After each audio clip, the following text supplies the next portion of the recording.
Salut à tous, alors c'est reparti ce lundi 25 août sur l'Europe avec une seule sélection sur un seul match en Ligue 2 espagnole entre Albacete et le Racing. Ce week-end et surtout hier, parce que samedi on n'a rien pris au final, hier on a fait un 3 sur 4 magnifique, des belles cotes avec la spéciale plus 2,5 buts et 3 qui est passé. Pour la faire rapide pour aujourd'hui, Albacete Racing, dans la forme des équipes qui ont pris des points dans leur premier match, il n'y a pas de pression, pas d'enchaînement de matchs. Les deux sont nuls défensivement, avec un 4-4 pour Albacete au dernier match. Offensivement, c'est pareil, avec Albacete qui en a mis 4 au dernier match, Racing qui en a mis 3, donc deux équipes qui arrivent en forme offensivement, défensivement pas trop, avec le Racing aussi qui a perdu 3-1 au dernier match.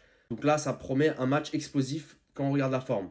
Dans les statistiques maintenant, leurs gardiens ne sont pas très bons, 70% d'arrêt pour les deux. Leur finition est assez bonne, 70%. Ces deux équipes ne sont pas dans les meilleurs niveau finition, mais c'est assez bon. Au niveau des tirs, le Racing tire énormément, ce qui est bon car ils sont à l'extérieur contre un Albacete qui concède énormément de tirs. 14 tirs par match concédés. Ils sont dans le haut de tableau dans cette section. Albacete ne tire pas énormément, mais ils sont à domicile, ça va compenser un peu. Ils vont tirer un peu plus que d'habitude contre un Racing qui concède moyennement des tirs, 12 tirs par match. C'est quand même pas mal. Ce sont deux équipes qui produisent et qui concèdent.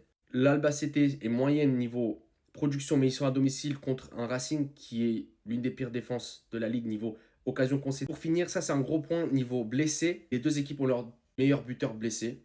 Au dernier match, ils l'avaient aussi, mais ça compense avec le défenseur central à Albacete qui est absent et le défenseur droit au Racing qui est absent. Cependant, comme ce sont les deux meilleurs buteurs, c'est un gros poids dans la balance. Ici, on ne va pas s'emballer avec un plus 2,5 buts et un plus 3 buts remboursés C3. On va juste ne pas prendre le gros risque de la doublette et de la spéciale. On va prendre juste le plus 2,5 buts. Car avoir ces deux meilleurs buteurs absents, c'est un trop gros point malheureusement. Voilà pour moi pour ce lundi. On espère enchaîner. On est sur une série de 7 sur 8. On se retrouve demain les gars.